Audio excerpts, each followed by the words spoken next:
Hey everybody, it's Mike from the Mike Wagner Show, powered by Sonic Web Studios and brought to you by official sponsor Mike Wagner Show, international warring author Mia Molson's The Missing, available on Amazon and paperback and ebook. We're here with a terrific gentleman who's a retired professor of 30 plus years from Florida A&M University and Southern Illinois University, Edwardsville, teaching, research, and computer science. He has a bachelor's and a master's in computer science from Missouri University of the Science and Technology, and also a PhD from Florida State University. And lately, he's refocused his research on the big question about life for the past 10 years, going from computers to the big question about life. And he also has a new book out, which challenges century-old beliefs and basically inviting readers to basically embark on a transformational journey, and also unveils a profound truth, which death is not the end of the consciousness, or synonymous with non-existence. Human consciousness is paused after death. We'll get to some of the highlights. He also has a book called A Natural Afterlife Discovered, the newfound psychological reality that awaits us at death. And live, ladies and gentlemen, the Plus Studios somewhere in the United States. And he's a retired professor of 30 plus years from Florida A&M University and Southern Illinois University, Edwardsville. And he's author of the brand new book, Unlocking the Secrets of Existence Beyond Death, a paradigm shifting revelation. And live, ladies and gentlemen, in Plus Studios, the multi-talented, we welcome Bryon Ehlmann. Bryon, good morning, good afternoon, good evening. Thanks for joining us today. Good evening for me, and thanks for having me. Well, it's great to have you on board as well, too, Bryon. So you're a retired professor of 30 plus years from Florida A&M University and Southern Illinois University, Edwardsville, in teaching, research, and computer science. You also have a bachelor's and a master's in computer science from Missouri University of Science and Technology, also a PhD from Florida State University. And for the past 10 years, you refocused your research on the big question about life. And you also, your new book, Unlocking the Secrets of Existence Beyond Death, a paradigm shifting revelation. And it's basically challenging the century-old belief about death,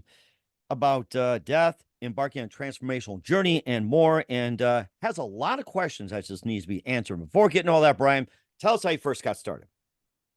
How I first got started with the subject of the book or computer science? Go way back to the days of the computer.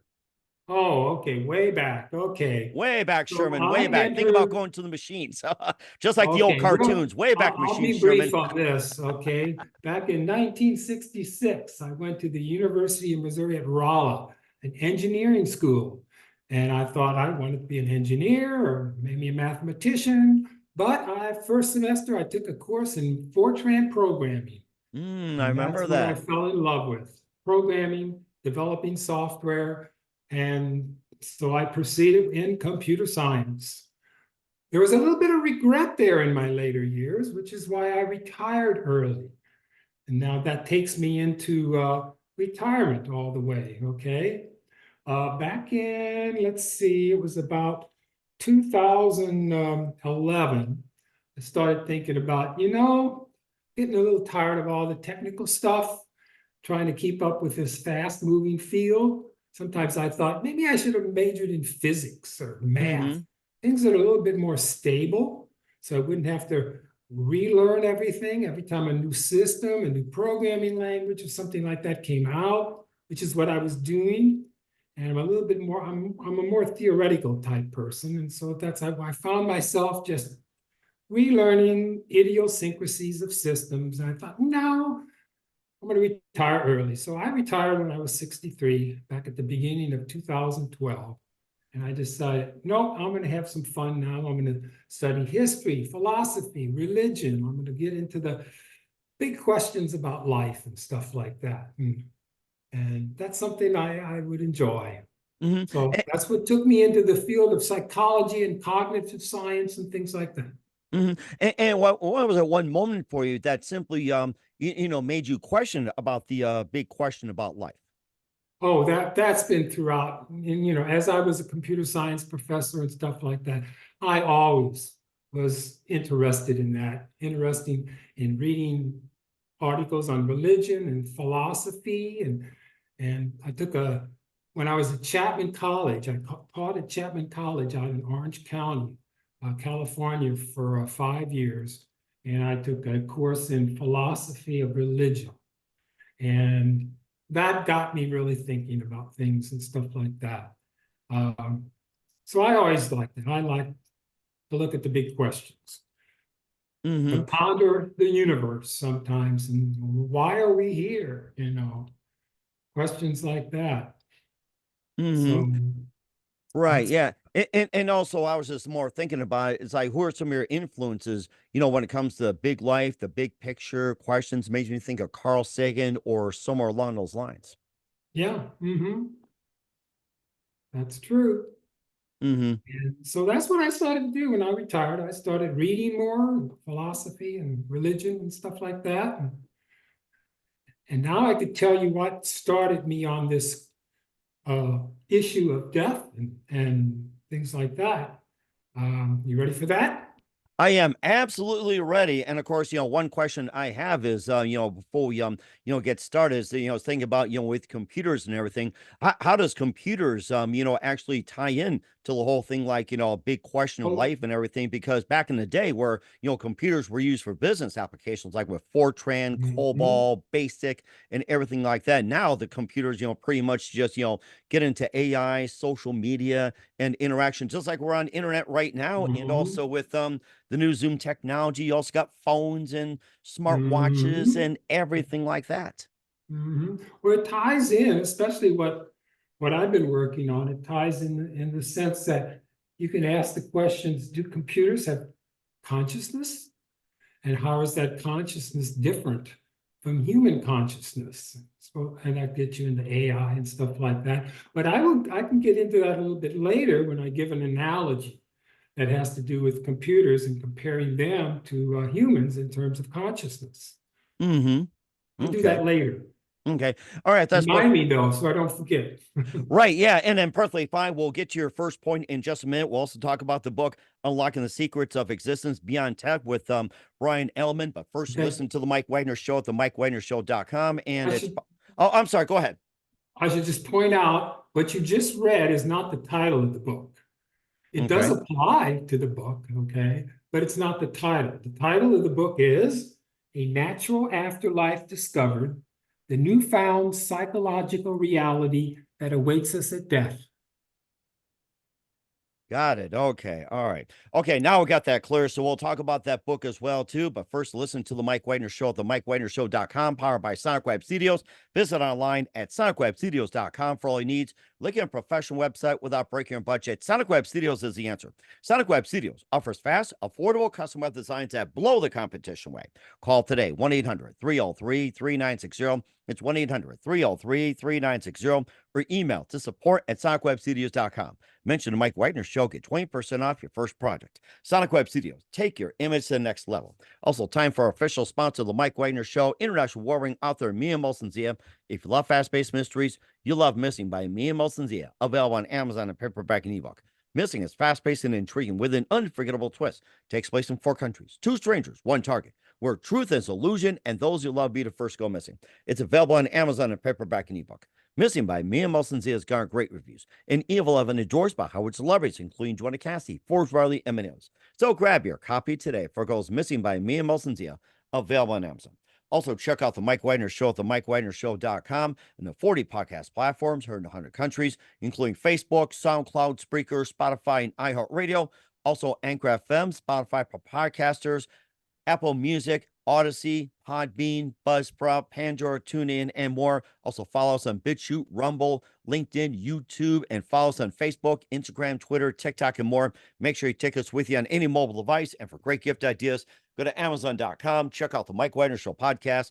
T-shirts, pop sockets, throw pillows, tote bags, hoodies. Makes great gifts 24/7. Go to Amazon.com. Check out the Mike Wagner Show podcast. And for more great gift ideas, go to Amazon.com/me and Molson Zia for great books like Missing, Once, and Wrinkles. Also t-shirts, pop sockets, hoodies, phone cases, and more. Amazon.com/me and Molson Zia. And support the Mike Wagner Show on Anchor FM, PayPal, and the MikeWagnerShow.com. We're here, a retired professor of 30 plus years from Florida A&M University and Southern Illinois University of Edwardsville, Bryon Ehlmann, here on the Mike Wagner Show. And I know you wanted to talk about going on a ride and everything, and also book A Natural Afterlife Discovered, unlocking the secrets of existence beyond death. So let's go on a journey and talk more about the book, and let's get ready to go on a ride, Bryon. Okay, let's talk about what got me started into this whole thing about death. Um, I think it was about late 2012. I said I retired early in 2012. I woke up from a dream, and for the first time in my life, I asked the question, what would happen if I never had woken up? Mm. How would I ever know the dream was over? Mm-hmm. My quick answer was, I wouldn't. I would never know that dream was over because you never know a dream is over until you wake up, right? Mm-hmm. Okay. Then I thought of that's kind of like a thought experiment that I had. I thought of other thought experiments. Um, you're sitting watching a TV show or a movie or something like that, and you fall asleep. Mm-hmm. Unknown, you fall asleep. When do you know you've fallen asleep? When you miss the who done it, that's how I know it in my case. Well, I say again, it's when you wake up and you say, oh, wow, I fell asleep. Now you see that the movie has progressed and you missed a lot of it. But you don't know you're not watching that movie until you wake up. Mm-hmm. Have you gone under general anesthesia? An Hmm. operation? Right. Yeah. Okay. I know of people that went under general anesthesia, but I do like where this is going. And we talked about anesthesia a while back, and I think that's a really important subject as well. Okay, you're on that operating table and they're giving you the oxygen, but not the oxygen, a mask over, and they're administering you the anesthetic. Uh, when do you know you're not on that operating table? Mm. Again, the answer is not until you wake up, probably hopefully in the recovery room. And Mm-hmm. then you realize, I'm no longer on that operating table getting, with those doctors and nurses around me. Mm-hmm. So there's a lot of things that point to the fact that when we enter a period of timelessness, that is, we're asleep with no dreams, we're under general anesthesia, we passed out, there's no events that occur, there's no, and thus there's no time. That's why I call it a period of timelessness, because you only know time by when events occur and there's changes that are happening. And when events no longer occur, it's timeless, okay? Mm-hmm. And so then I studied, in order to say that I was correct and that I would never know that dream was over and that I would still think I was in that dream, I started to study a little bit more about cognitive science and stuff and found out that the way we experience consciousness is a stream of conscious moments. Just like when you're watching a film, the frames are going by real fast and you think that it's continuous, but it's really not. Well, in consciousness, you are experiencing a stream of conscious moments. Your brain produces these about about 20 to 25 per second it produces. Mm. And within every conscious moment, you experience, it's like a snapshot of an experience. Mm. Okay. It contains it gets information from your senses. The brain gets information from your memory, and it forms a conscious moment. And then that's the present moment until it's replaced by the next moment, which becomes the present moment. So what happens when we fall asleep is all of a sudden your brain does not produce another conscious moment until you wake up. And so what I say is you are paused in your last conscious moment until you wake up. And then the first awake moment replaces that conscious moment. And now you're back into a stream of conscious moments again.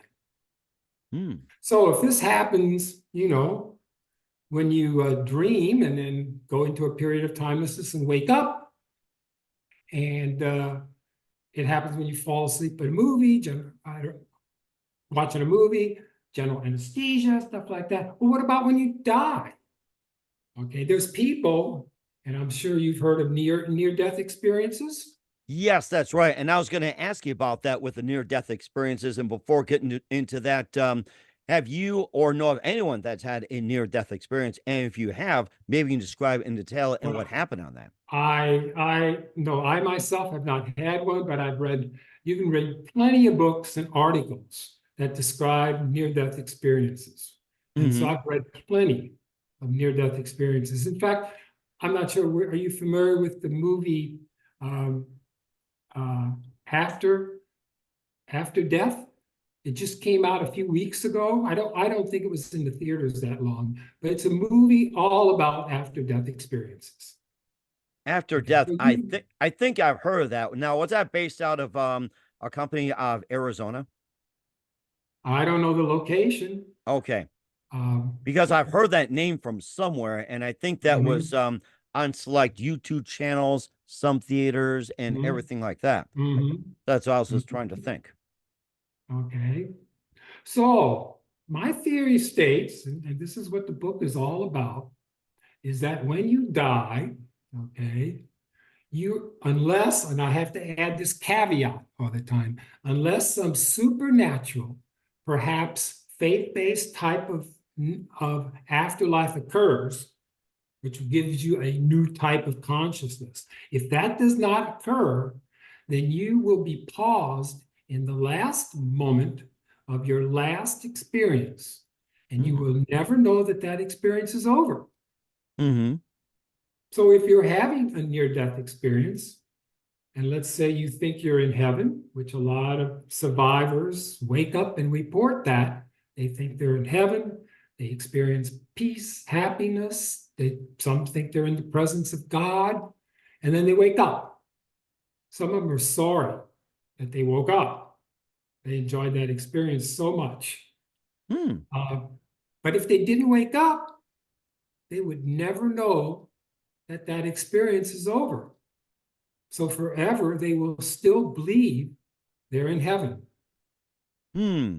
because there is no conscious moment to replace the previous one to tell them that they're not in that so-called heaven they thought they were in. So what Hmm. happens is you enter a period of timelessness where by the way, a conscious moment never changes. It's static, okay? It's just replaced by another one. So since it's static and you never know it's over, your experience has essentially become timeless. But you don't know it's become timeless because in every conscious moment that we experience, we always have the anticipation that there's another conscious moment or more to come Hmm. that's consistent with that moment. So when I'm talking to you right now, I'm pretty sure in the next millisecond, I'm still going to be talking to you. Hmm. As these conscious moments are running by 20 to 25 per second as I'm talking to you, in every one of those conscious moments, I think that the next one's going to be pretty consistent with the last one. Hmm. So So, therefore, you will think that that heaven that you're in is going to go on forever, and you will be experiencing similar moments. hmm.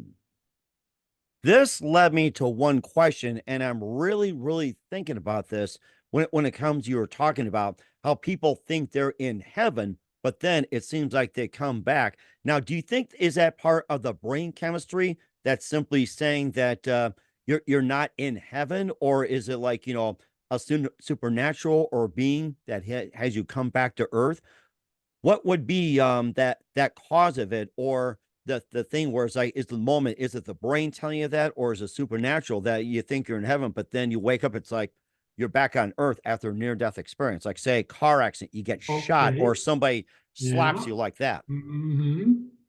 My answer, we don't know. But as far as my theory goes, it doesn't matter. Hmm. So my theory is somewhat of a compromised position, between those who argue, oh, this near-death experience is just, all it is brain chemistry and physiology. That's all it is, you know. And there's others that think, oh no, you know, this thing is coming through some not paranoid, but some supernatural type agency or something like that is producing this. And you're actually in heaven. And when you actually have visited heaven and you are actually dead, some people think this, and then what happened is you've come back to life.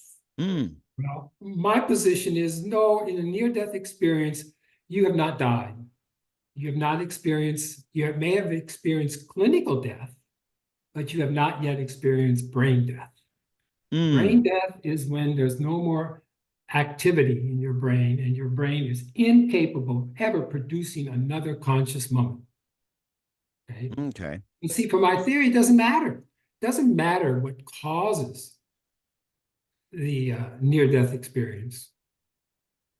Now, it does matter when you start thinking about now, how am I going to deal with this new reality about death that this guy's saying exists, okay? How am I going to deal with that?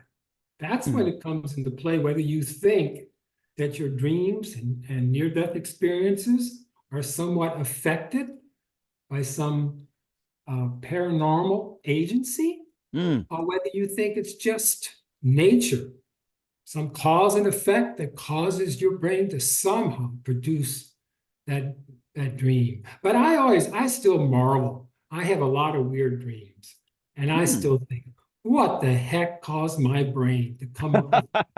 I mean, I like your to hear brain, about one of your dreams or two. I like to hear more about it. no, some of them are so strange, but your brain is coming up with a plot, it's coming up with scenery, and it's doing that very rapidly. It's doing something that you could not, most people anyway, you couldn't do that yourself when you're awake. Come up with that scenery and the plot and everything like that, and even the dialogue sometimes. But your brain's doing that rapidly. What causes that? And do you think that's caused by past events, or is it something that's going to, happen in the future like that? I don't know. It's a mixture, probably. It's a mixture of your memory. And I don't discount the fact that there may be some supernatural influence, maybe a god. Okay. My book gets into that, by the way. It gets into how to deal with this new reality of death, how to deal with it, how to even it has some big advantages. Okay. And I talk about that in my book too. That's really interesting too. And you brought up the points about how you deal with it, what some think, and everything like that. And how would you deal with it in those situations? I like some of the points you talk about in the book, and you can probably answer a bit as well. Okay, well, some people will say, oh, that's awful, this particular theory is terrible. Suppose I have a bad dream, suppose I'm, awful accident or something like that, or I get shot or something like that. My last moment could be terrible, okay? But I have to remind them, well, any last awake moment that you have can be replaced by a dream or near-death experience before you die. So there's a matter of trust in this. You have to trust. And this is where the paranormal comes into play. You have to trust maybe that there is a God who will deliver this nice dream or near-death experience. Or the other choice is you have to trust in nature. Maybe it has something to do with how you've lived your life, your past experiences, your behaviors to other people. Maybe it has something to do with that. And somehow nature conjures up your last dream or near-death experience. The third choice is strictly, it's random. It has nothing to do with your beliefs, nothing to do with how you've led your life. It's just simply random. Now, if you've got that belief, you just have to be, hopefully you're an optimist, right? And Okay. But I cannot say what content of your last dream or near-death experience will be, I cannot say what causes it. I have my own beliefs, but they're beliefs. They're beliefs. They're not knowledge, okay? You talk about the supernatural, the paranormal, and also the divinity as well too. What about the angels and saints, and then how do they affect, if any? Well, are there angels and saints? I okay. I have to point out that my whole book is scientific. Okay. I stay on the scientific road. And in an interview like this, I will stay on the scientific road. I have my beliefs, my own personal beliefs. Mm-hmm. I actually describe myself in the book. I go into in more detail what my beliefs are in the book. And I do that only because then what I talk about is how this new reality might or might not be compatible with the beliefs of other world religions and stuff like that. I get into that at the end of the book. So I do reveal my personal beliefs, but in general, I'll just say I'm an agnostic.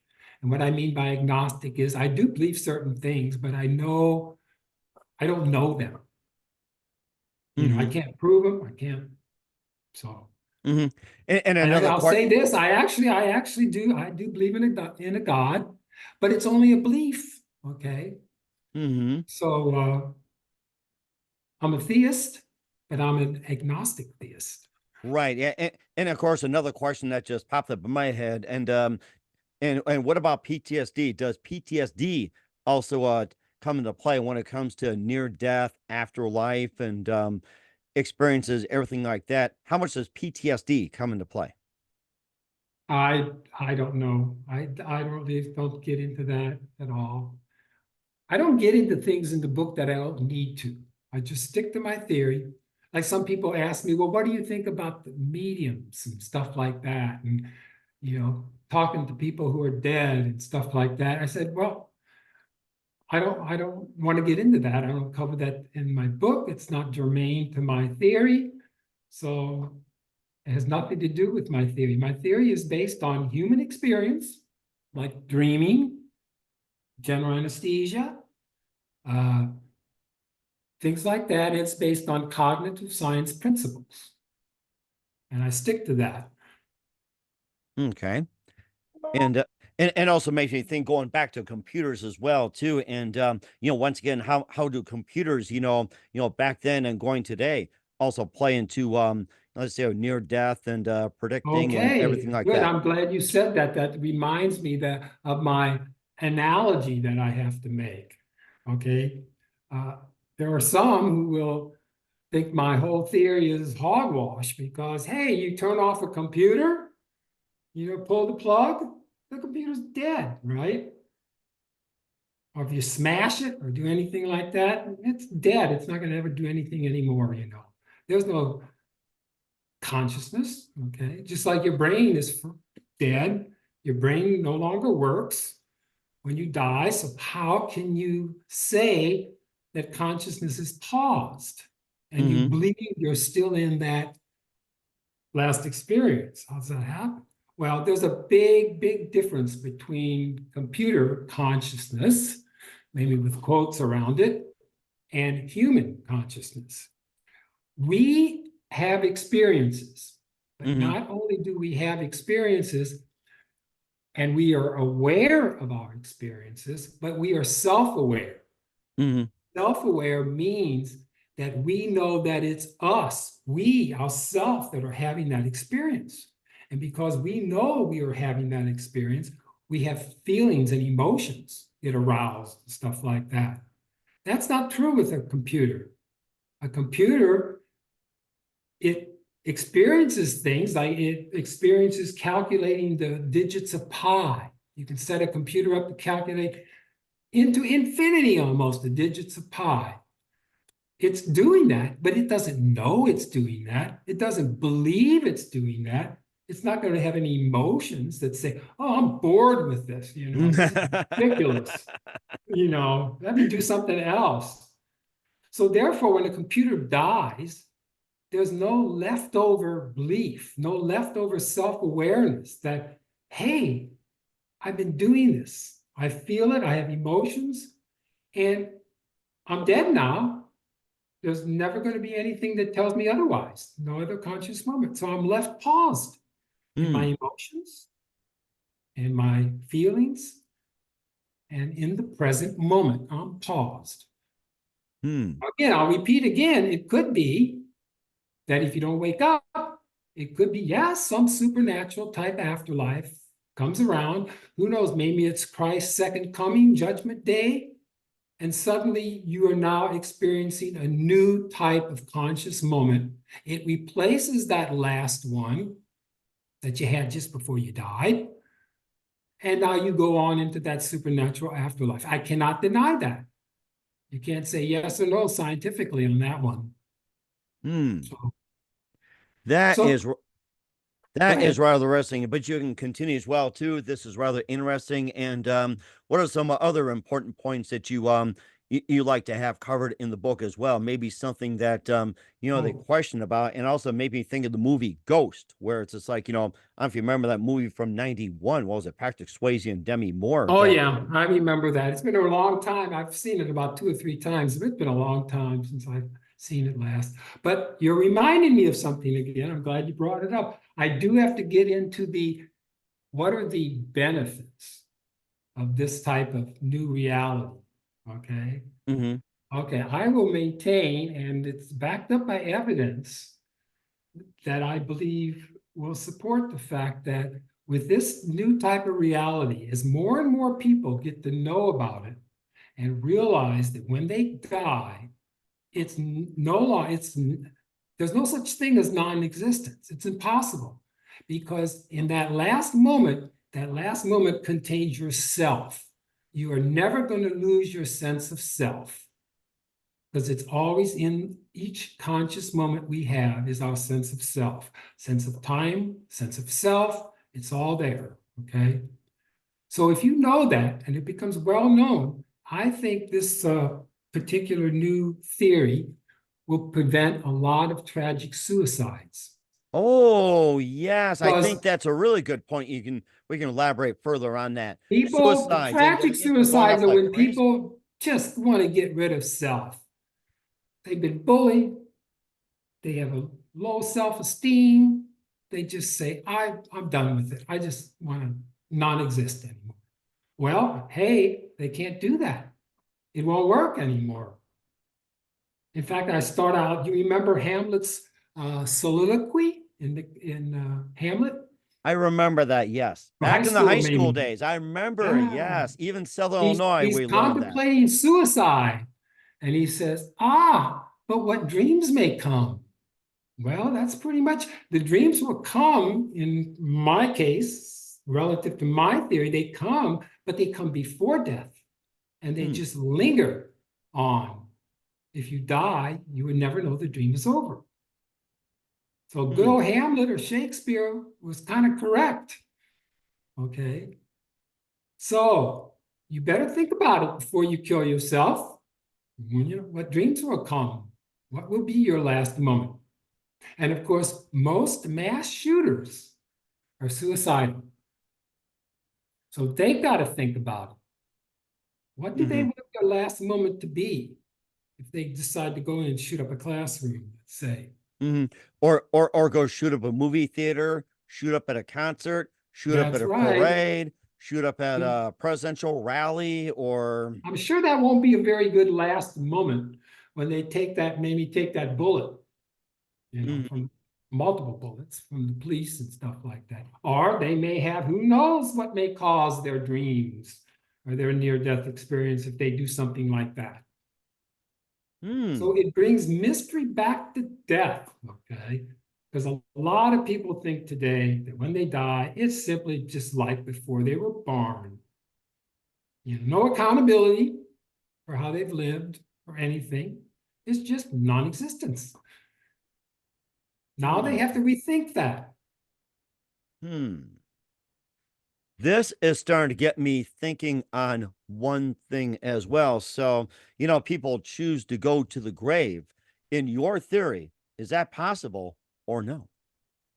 Say that again. Just going to the grave, I say, I just want to go to the grave, fade the black and everything like that. Would that be possible in that case or no? Oh, well, sure. That's why I say when I say that it's going to prevent suicides, I make sure I say it's going to prevent tragic suicides. To me, the old story of an Indian, he's old, he's dying, he's ready to go. So he just goes out in the desert by himself and dies. There's something to that story that attracts me, actually. If I get to a state, where I can no longer function, life is not worthwhile, I will die. I would probably, I could somehow, I don't know how I would do it. I think about it sometimes, commit some kind of suicide, just maybe stop eating. Okay. Hmm. But I will die peacefully. And that's the one thing you can do, even though there's some paranormal agency out there, a God or something like that, that might affect, your last experience. At least what you can do during life is love yourself, be happy with yourself, and be peaceful when you die. And if all it is you're laying on your deathbed, you're in peace, you've lived a good life, you believe, and you're ready to go, that's okay. If I end my life like that, in peace, maybe with my loved ones around me and ready to go, I don't care if that's my last moment. That'll be fine. Okay. That you And can control.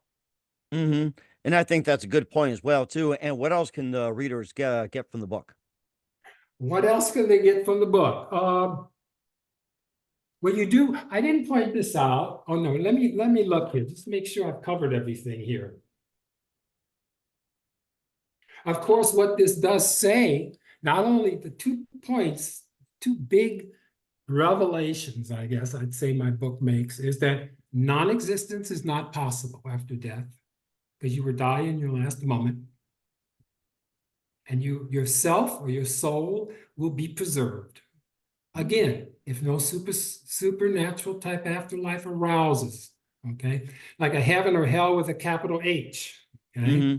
that doesn't exist, okay. The other thing is, this does give us a scientifically supported heaven that can be of maximum happiness. And why do I say that? That it can be of utmost happiness, the best heaven. And that is because it becomes timeless. Hmm. You have activities going on in your near-death experience. And these activities cause you to begin to experience peace, contentment, happiness, and then boom, that's it. Now, nothing happens after that. There's no more events that's going to happen, and you can't make any more decisions. If you can make more decisions, guess what? You can make bad decisions. What's that going to do to a heaven? And if you're already at maximum happiness, more events occur. What are these events going to do? I mean, they can't make you any happier. They can make you less happy. Hmm. Hmm. So I maintain that according to logic, okay, Hmm. a eternal heaven with that can only be happy and perfect is almost logically inconsistent. Because the Hmm. first question I'll ask is, first of all, will you have free will in such a heaven? Will you be able to make any decisions? And if the Hmm. answer is yes, oh yeah, I hope I have free will. Well, then I'll ask the next question. But will all your decisions be perfect? Do they have to be perfect? Because if they're not, in fact, if some of them almost get to be evil, Hmm. you've destroyed heaven. It's no longer heaven. And of course, the other question is what are you going to do for the next billion or trillion years? How will you not become bored? No challenges, no work to be done. What you going to do? So that's Hmm. why I claim timeless to have maximum happiness. You basically have to have it has to be timeless, which Hmm. means no more changes occur, no more events occur, nothing changes. You've achieved happiness. That's it. freeze it. You Huh. don't, but you don't know. You don't know it's frozen. That's another big thing I have to emphasize. You're imperceptibly paused at death in your last conscious moment, and but you never know that. You always anticipate there's more such moments to come. Hmm. That is rather interesting. I'm really getting a lot of information about that, Bryon. And can you show us the book and where can we purchase that? Do you have the book with you? Well, I have the book. Can you see it? Absolutely. Yeah. And bring it a little closer for our viewers here. A Natural Afterlife Discovered. And where can we purchase the book at? And how do we Oh, you find it? can purchase it at Amazon as a paperback or a Kindle ebook. You could purchase it at well, my local bookstores have it. I put it up on uh, Ingram Spark, which is a big distributor, and any bookstore can order it from Ingram Spark. I can't think of the bookstore. What's one of the big box bookstores that hasn't gone under? Barnes Okay. and Noble. You Barnes can and find Noble. it on That's another one. Barnes and Noble website too. On their Hmm. website, you can order it. Okay. And of course, there's Amazon and all the others and everything Mhm. like that. And do you have a website? And so, what is the website where they can find you at? That would be www.bryonehlmann, run together, BRYONEHLMANN.com. All right, we'll certainly And you check can that. find more information about the book. You can go to Amazon and look inside and read the prologue, in fact. Okay. All right, we'll certainly check that out. What's coming up for author Bryon Ehlmann of A Natural Afterlife Discovered? We'll find out just 1 minute. You listen to The Mike Wagner Show at themikewagnershow.com, powered by Sonic Web Studios, and brought to you by official sponsor of The Mike Wagner Show, international warring author Mia Molson-Zia. We'll be back with author Bryon Ehlmann of A Natural Afterlife Discovered, the newfound psychological reality that awaits us at death after this time out. We're back with author Bryon Ehlmann of A Natural Afterlife Discovered, the newfound psychological reality that awaits us at death here on the Mike Wagner Show. Lots of material that covered and really got me thinking about the material we covered as well too. It's just totally amazing. And just a couple of things. What else can we expect in 2024 and beyond, Bryon? Say that again. I didn't catch What that. what else can we expect from you in 2024 and beyond? Oh, okay. Well, my book is self-published. Okay. And when you self-published, you've got another job. It keeps you almost as busy as writing the book. And that's marketing the book, doing Mm-hmm. interviews like this, uh, talking to readers, answering emails, uh, making slight revisions in your book. I'm ready to do a very, very, very little slight revision in the next week or so, just correcting a few little things. It really is no big thing. What else? I mean, I am more busy in my life right now doing everything. I cannot imagine how I ever was a professor and held down a 50-hour or 60-hour week job. I wouldn't know. I don't know why I had time for that. So I'm very busy and I don't really intend to write another book. This is my second book. My first book was written back in 2009, very technical book on computer database development and stuff like that. And so Mm. this is my second one. And my wife would not let me write another book. Mm. No, no. And, and, So and, this is and one and done, okay? well, that's good. In the words of Monty Python and the Holy Grail, I'm not dead. Yeah. And I've written, before I wrote this book, I wrote three uh, articles that were published in peer-reviewed um, psychology journals. Mm-hmm. So the theory is backed by, cognitive science. These were psychology journals, and so that's one of the reasons I wrote the book, putting everything together, all those articles that I've been writing over the last 10, 11 years and stuff. Mm-hmm. And then Mm-hmm. adding on things in the book, I add in things that I could not put in academic type papers. Like Mm. the stuff discussing my religious and philosophy beliefs and stuff like that, and going into how to deal with this and how you can appreciate it. That's not science, and so I couldn't cover that in my journals, and that's why another reason I wrote the book. Right. That's totally understood as well, too. And who do you consider biggest influence in your career? Oh, wow. Okay. I mentioned some people in the book. Okay. I mentioned a really good friend who's passed away about a year or two ago. Uh, he studied to be a minister, but then did not. But he taught a Bible class back in California back in the early 70s that I took. And it kind of got me away from my conservative belief and stuff religiously. And it kind of began to show me what the Bible is really like, that it's not inerrant. Okay. It got me to be a very liberal Christian. That's what I would call myself, a liberal Christian.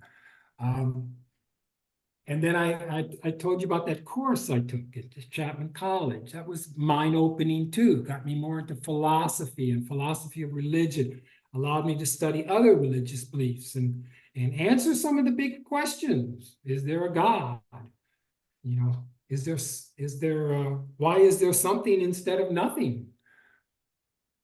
So those were influences. Dr. Runzo taught that course. Who else? I've read a lot of books by Burt Ehrlmann. Okay.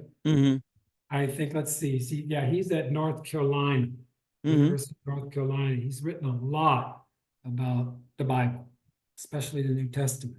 And I've read a lot of his books. Okay. And certainly a lot as well, too. And what's the best advice you can give to anybody at this point? Best advice? Yes. Keep an open mind. In order to read my book and to get through it and appreciate it, you have to have an open mind. If you're stuck in your current beliefs about heaven or hell or things like that, you may not enjoy my book. Okay, you have to have an open mind. And that's very important as well, too. Once again, we're with author Bryon Ehlmann of A Natural Afterlife Discovered, the newfound psychological reality that awaits us at death here on the Mike Wagner Show. Bryon, a very big thank you for your time. You've been absolutely fantastic. Learned a lot from you. Looking forward to having you again soon. Yeah, no problem. Keep us up to date. Keep in touch. Laugh, happy, whack. Please don't die yet. I'll have you back on. And once again, what's your website? How do people contact you? Where can people purchase or check out your book? Well, I've got an email on my website. So you're welcome after you read the book or thinking about buying it. You're welcome to write me and ask questions or clear up some things or even giving me negative feedback. Negative feedback is good. Okay. That's what helped me write my book. People giving me a few negative feedbacks. That's when you really can improve things. Okay. So I like negative feedback. It's good. And very important as well. And once again, what's the website? BryonEhlmann.com. BryonEhlmann.com. BryonEhlmann.com. And certainly check it out as well. Once again, Bryon, a very big thank you for your time. You've been absolutely amazing. I enjoyed it. I enjoyed talking to you. And you too. Just make sure you keep us up to date. Keep in touch. Laugh, have you back. Wish you all the best. And Bryon, you definitely have a great future ahead of you. Thanks.